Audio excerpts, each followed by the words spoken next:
On my last episode of Film Fan, I discussed a holiday traditional film that I watch every holiday season, starting at Thanksgiving. That film was The Godfather and The Godfather 2.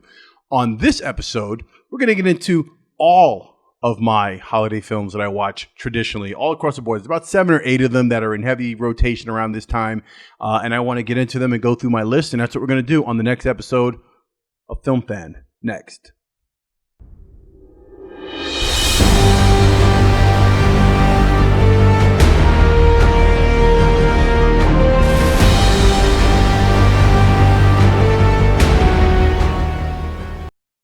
Hey, welcome to Film Fan, my channel where I discuss all things film and film related and my passion for such things. If that is also your thing, hit that subscribe button if you haven't done that already, and that little notification bell so you know when I put up new content. All right, Holiday Film Edition. That's what this is. My first holiday film video. Every year it's pretty much going to be the same video, so I'll probably just do it this one time, and that'll be it. You can refer to it next year. You can refer to this video because not much is going to change. Like I said on Thanksgiving in the intro, I did my my discussion of The Godfather and why that is a personal favorite of mine. Every year, holiday season, starting Thanksgiving, I watch this probably at least 3-4 times between Thanksgiving and Christmas. Most definitely on Christmas Day. On Thanksgiving Day and Christmas Day or Christmas Eve, I kind of get to that film. So I figured while I was compiling all of my disc together and getting everything ready for the kids and what we're going to be watching, I said, you know what, let me do an episode where I discuss everything. So that's what we're going to do. We're going to get into it. I'm going to start with my list. I've got my notes here in case I forget stuff. So we're going to go through my all my selections, and it's not in any particular order. So just I want to put that up front. This is not in some order of preference or what's better than the other. They kind of all just fit in there. I will, however, start with my favorite, which is Frank Capra's A Wonderful Life, 1946, starring Jimmy Stewart. I absolutely love this movie, and I got to give you a little history on this. This is a film that I knew very well in passing. Like I had not seen this film my whole life, but I knew lines from the movie. I knew Jimmy Stewart was in the movie. I knew it was a famous Christmas movie. I knew it was a beloved holiday classic, but I never actually watched the whole thing. Now, way back in the day, MTV had a series called Liquid Television, and on Liquid Television, they had a segment called Stick Figure Theater.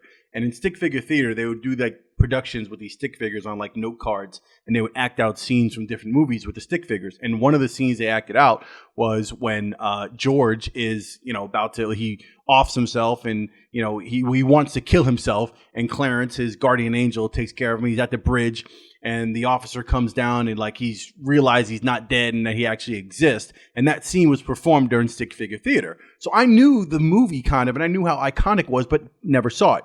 Let me get to the point.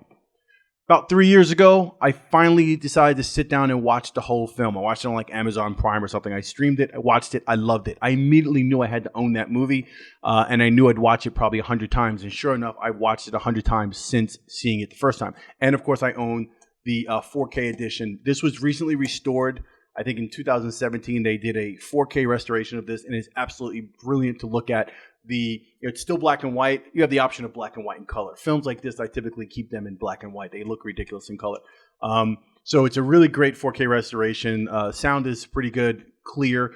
Picture is a little sharper, still retains the grain. It kind of has that look to it, but you'll see much more detail in certain things, and in the shadows, and the blacks are much richer, and it just looks absolutely spectacular. It probably looks the best it's ever looked, as is true for a lot of 4K. So, and I got the Steelbook edition, which is a nice steel case. I kind of like the Steelbook whenever I can get it because it's kind of more collectible. So, Wonderful Life. Let's get into the film. I think it's one of those movies, when I saw it, I remember telling my wife, I said, that's a movie that goes beyond Christmas. It's just a beautiful film in general. It looks great. The acting is fantastic. The editing is great. The set pieces are all really done well.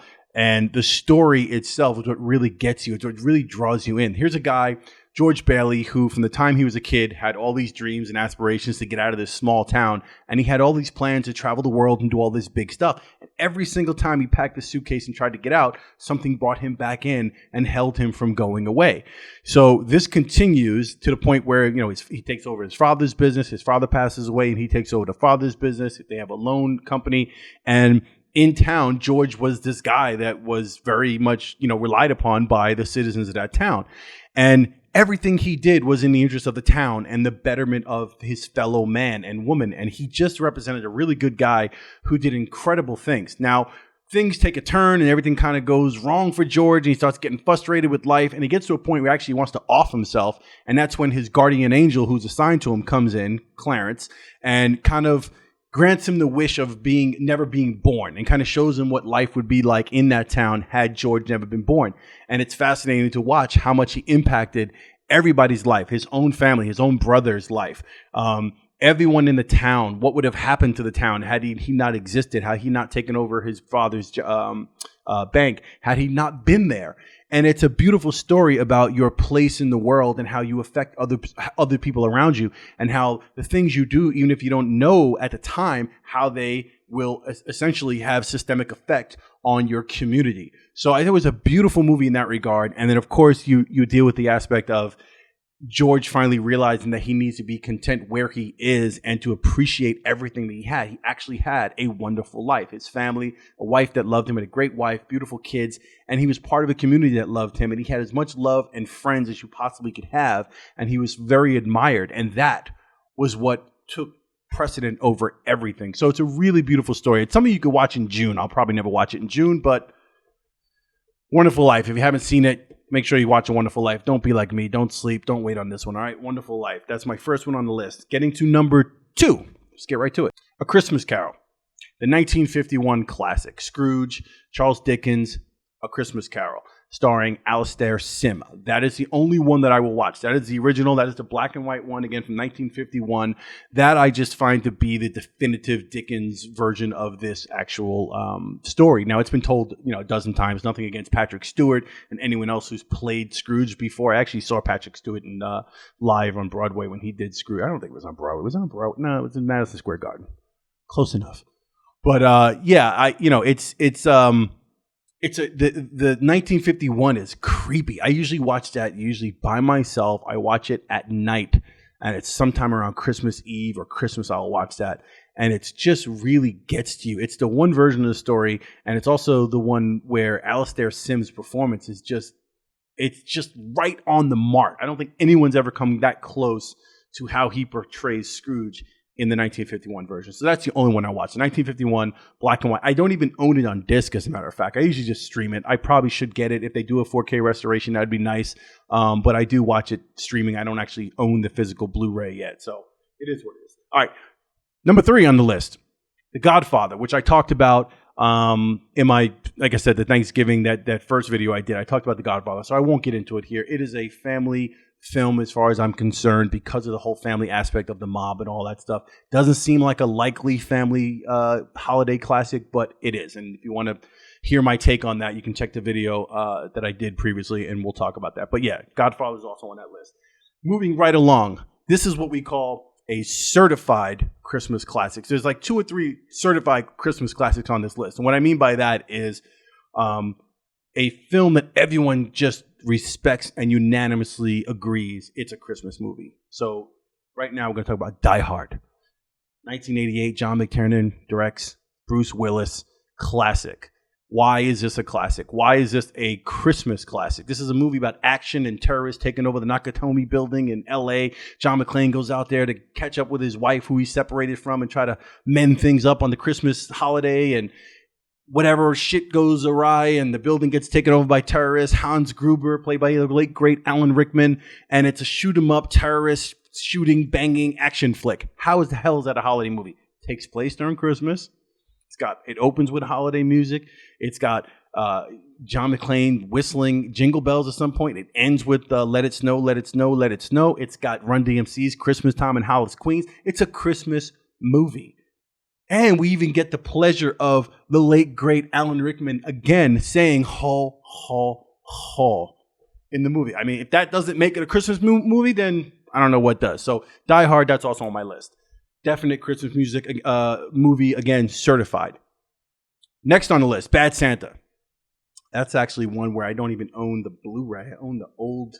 This is the old DVD, the Badder Santa. So this is the unedited version. It's naughtier version. The one you didn't see in theaters. It's naughtier. Yeah, this is when I saw this in the movie theater. I saw two movies that night. I saw Bad Santa and I saw a movie called 21 Grams starring Naomi Watts and Benicio del Toro and I believe Sean Penn. A really depressing, insanely depressing movie. And like an idiot, I didn't know.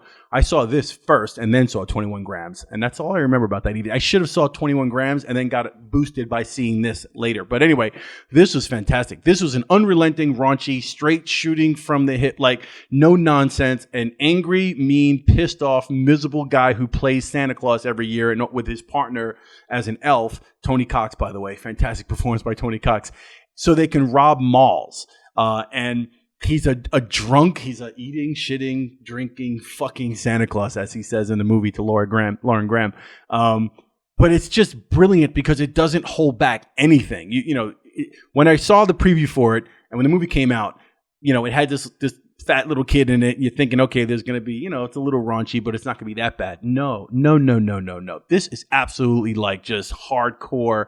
I mean, this is almost X-rated. I mean, it's, as far as language and content, it's insane. And that's what makes it so fucking good. I'm going to say fucking good because I'm going to be the unrated version of Film Fan and would be the naughtier version of Film Fan. In fact, you're talking about this movie, you got to say fucking. It's just unbelievable. John Ritter, the late great John Ritter, the late great Bernie Mac are in this film. And both of their performances are absolutely spectacular. I mean, just the way Bernie Mac sits and peels an orange while John Ritter's talking to him about Santa was apparently banging a big girl in the big and tall section in the ass at some point in the afternoon. That is absolutely fantastic. The way Bernie Mac smokes a cigarette down to like the ash. John Ritter's expressions and the way he looks at Tony Cox and Billy Bob Thornton when he's about to fire them and all the shit that goes on. It's just an insane film. This, along with the little boy, the fat little kid that Santa, he befriends Santa Claus and Billy Bob Thornton. And it's just, and there's a heart here.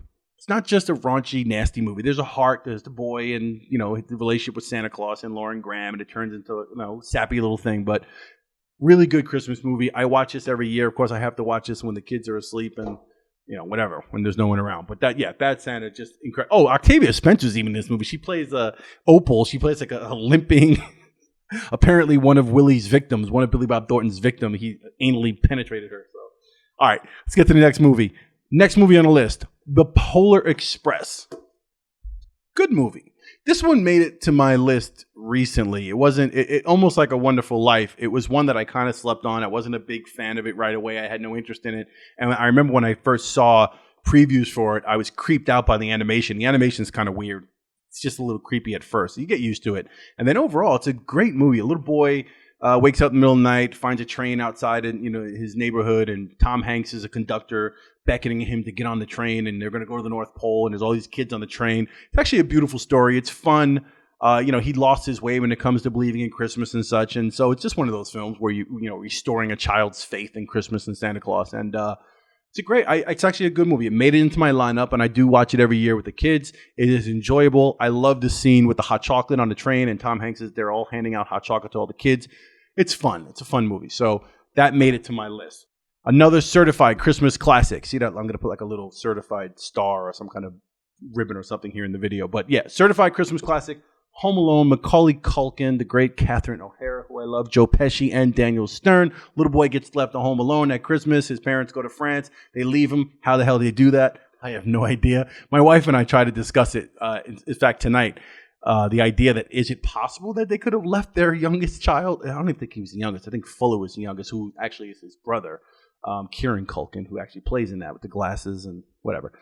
But yeah, we discussed, like, is it possible that you actually left your kid? Could you be in that much of a rush? And it seems like Kevin was such a nuisance that they always wanted him out of the way. He was kind of being a little bratty that night before, and they kind of wanted to get rid of him. And then when the older daughter did the count and made sure that all the kids were there, it was kind of like a mistake that just could have happened. You could see it happening because they don't want to know where Kevin is because no one's really paying attention to Kevin because they didn't want to pay attention to Kevin. Okay, I'm overanalyzing Home Alone. It's a fun movie. It's a Christmas movie. It's a certified classic. It takes place during Christmas. It's beautiful to look at. Also, the 4K version of that, this was restored on 4K, and it looks absolutely incredible. Looks, again, the best it's ever looked. It's just clean, clear. Disney is also running the 4K version of this, so if you have Disney Plus, you can stream the 4K version of it. It's not as good as the actual disc. I actually did a video on that. You can check the link right there to see that video that compares owning actual physical media versus actually streaming something in 4K. But the 4K version is fantastic. It looks great. It sounds great. Let's move on to my next film. Next on the list, Elf. Will Ferrell. Again, a relatively new one to my list. It's not something I've been watching for 10 years or 15 years, but Elf, this is the Steelbook edition. Again, I like to collect Steelbooks just because they have that collectible quality to them. This is a great film. When I first heard about this and first knew about it, I wasn't enthralled with the idea or the story. I thought it was some silly, goofy kind of SNL spinoff kind of thing. But Will Ferrell, this is testament to Will Ferrell's comic genius and timing and just complete immersion in character. And he makes the role and he makes the movie very charming and likable. James Caan is great in everything. And it just works. It's a great holiday film story. You know, this guy raised by elves who thinks he's an elf and then has to go to New York and try to find his father and try to acclimate to the big city and try to acclimate to being an actual adult, a 6-foot-something adult. So it's a fun, cute movie. Definitely makes it into my lineup every year. The kids love it. So, Elf. Next on the list, Christmas Story. This is one that I'm kind of, where is it? Here we go. Christmas Story. This is one that I'm not 100%. I mean, it's a definite Christmas movie. I guess it's considered a certified Christmas classic. There's no question about it. Everyone knows that. Little boy, you know, Ralphie wants a like an air gun for Red Ryder air gun for Christmas, and he's dying for this one gun. His mother tells him no, and someone else tells him no, he's going to hurt his eye and all this other stuff.